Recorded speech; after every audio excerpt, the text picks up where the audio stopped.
जम्मू कश्मीर में टैलेंट की कमी नहीं है और अगर हम गायकी की बात करें तो गायकी में भी यहाँ जम्मू कश्मीर ने कई ऐसे गायक प्रोड्यूस किए हैं जिन्होंने पूरे नेशनल और इंटरनेशनल स्फीयर में अपना नाम कमाया है। मेरे साथ इस वक्त जुड़ी हैं सोनाली डोगरा। ये जम्मू की रहने वाली हैं, प्रसिद्ध गायिका और नेशनल और इंटरनेशनल प्लेटफॉर्म में अपनी एक ज़बरदस्त छाप छोड़ रही है। और हाल ही में जो रिपब्लिक डे पे स्टेट अवार्ड्स की घोषणा हुई थी उसमें इनको भी स्टेट अवार्ड मिला है। गवर्नमेंट ने इनके टैलेंट को रिकॉग्नाइज़ किया है और इस तरह से अब ये क्योंकि मैं आपको कहूँ सोनाली डोगरा हर एक लैंग्वेज में गाती हैं और उन्होंने अपनी एक छाप पूरे न सिर्फ जम्मू कश्मीर न सिर्फ भारत बल्कि पूरे दुनिया में अपनी छाप ये छोड़ रही हैं। मेरे साथ बात करने के लिए सबसे पहले आपका धन्यवाद और सब दूसरा आपको बहुत बहुत मुबारक, आपको अब स्टेट अवार्ड भी मिला है। सोनाली जी, सबसे पहले जानना चाहूँगा कि आपकी शुरुआत कब से हुई? सबसे पहले तो आप इसका बताएं कि स्टेट अवार्ड मिलना और क्या मानते हैं आप इस पे, आपकी पहली प्रक्रिया क्या है? जी, स्टेट अवार्ड का हर कलाकार का एक सपना होता है कि उसे किसी ऐसे अवार्ड से नवाजा जाए जिससे मतलब सिर्फ जम्मू कश्मीर तो खैर रिकॉग्नाइज कर ही रहा है, उसके साथ साथ हर एक जगह पर जो है वो आर्टिस्ट को एक मोटिवेशन मिलती है कि आप कुछ काम कर रहे हैं तो आपकी गवर्नमेंट आपको रिकॉग्नाइज कर रही है। सो आई थिंक ये मेरा ड्रीम था कि मुझे स्टेट अवार्ड मिले और ये माता रानी ने मेरी झोली डाला भी और सारे दर्शकों के प्यार की वजह से, ब्लेसिंग्स की वजह से। सो बहुत खुश हूँ इस अवार्ड को पाकर। एंड साथ ही साथ म्यूज़िक का अगर मैं बात करूं तो जैसे आपने जर्नी पूछी है, तो म्यूज़िक जर्नी मेरी बिल्कुल बचपन से शुरुआत हो चुकी थी। जब मैं स्कूल टाइम में थी, स्कूल में को करिकुलर एक्टिविटीज़ में एनुअल फंक्शंस होते थे और बहुत सारी चीज़ें, तो मेरी हमेशा कोशिश रहती थी कि मैं मतलब उसमें पार्टिसिपेट करूं।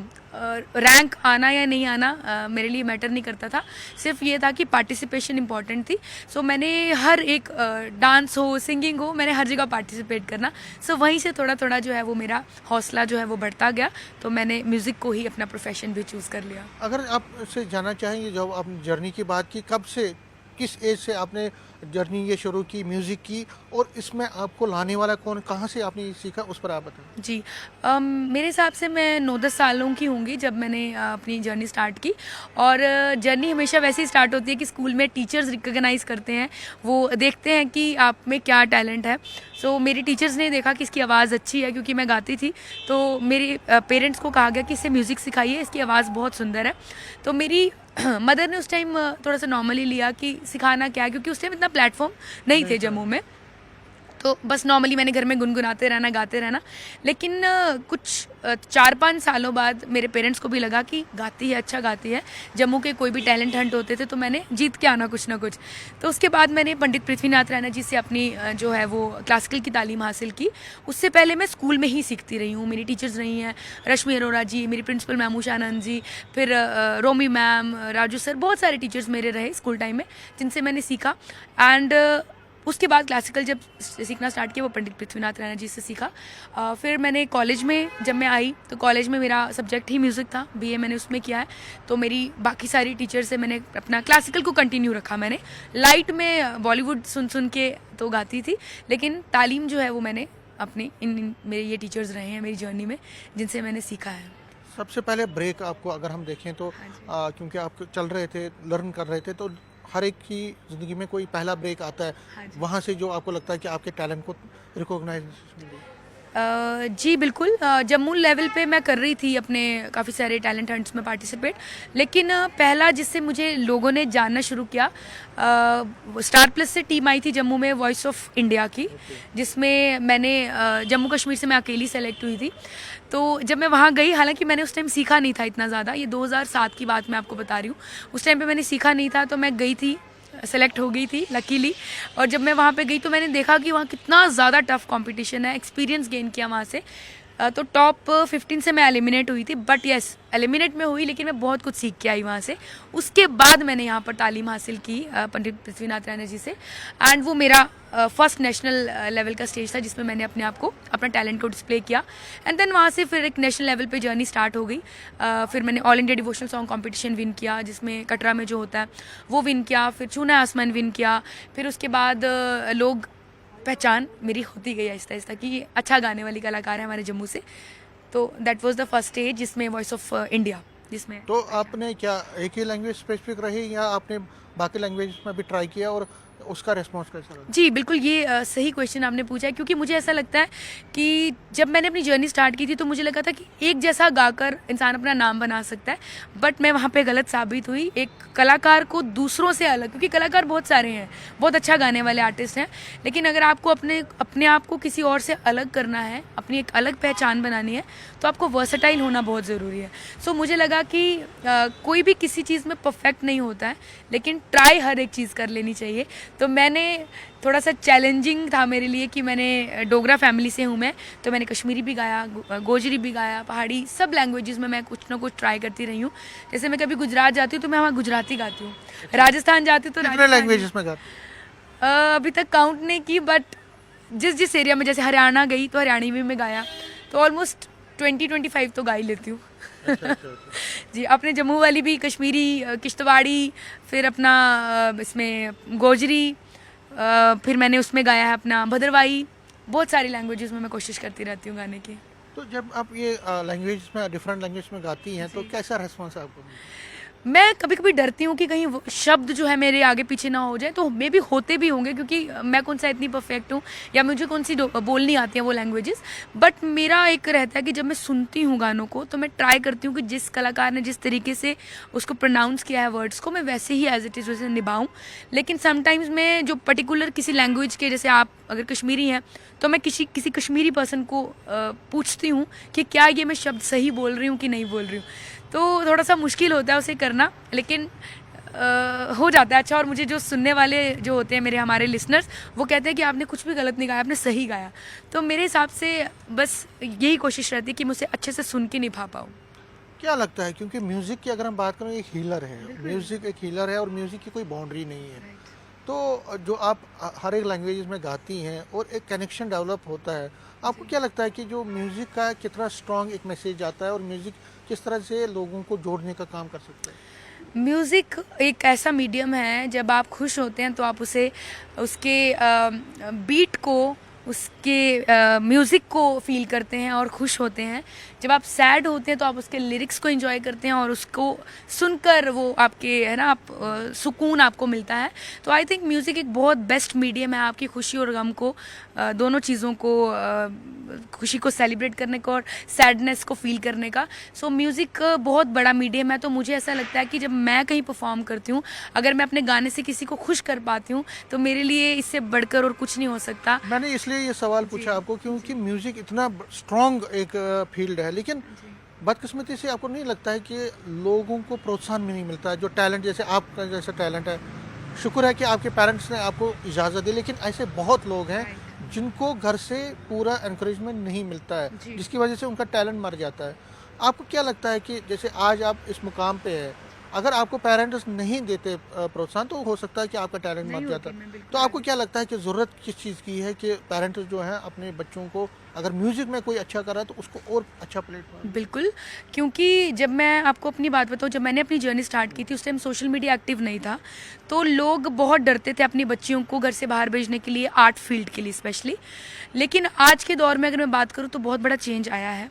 मैं कहीं परफॉर्म करती हूँ तो मुझे पेरेंट्स आके बोलते हैं हमने अपनी बेटी को सिंगर बनाना है, हमने अपनी बेटी को डांसर बनाना है। तो आई थिंक एक बहुत बड़ा चेंज आया है, लेकिन स्टिल अभी भी पेरेंट्स डरते हैं। वो इसलिए डरते हैं कि अकेले बच्ची को भेजना परफॉर्म करने के लिए तो कैसे करना है। तो मैं बहुत लकी रही हूँ इस मामले में कि मेरी फैमिली ने मुझे 24/7 मेरे साथ रह के मुझे सपोर्ट किया है इस फील्ड में आगे आने के लिए। तो मैं यही कहूँगी, जो भी पेरेंट्स हैं, मैं बस यही कहूँगी कि अपने बच्चों के ड्रीम्स को इतना सपोर्ट करो ताकि वो अपने ड्रीम्स को पूरा कर पाएँ। फील्ड अच्छी बुरी नहीं होती है, इंसान अच्छा बुरा होता है। सो कोई भी फील्ड में आप शक ना करें, आपको अपने बच्चे पे यकीन होना चाहिए कि आपका बच्चा जिस फील्ड में जाएगा वो, उसमें टैलेंट है तो वो डेफिनेटली सक्सेस उसकी लाइफ में ज़रूर आएगी। सो कहीं पे भी कोई कमी नहीं है, बस आप अपने बच्चों पे भरोसा रखें, उसे सिखाएं पहले, क्योंकि आपको अपने बेस को स्ट्रॉन्ग करना बहुत ज़रूरी है। जब तक आपने सीखा नहीं है, जब तक आपके सर पे गुरु का हाथ नहीं है, तब तक कुछ भी पॉसिबल नहीं है करना।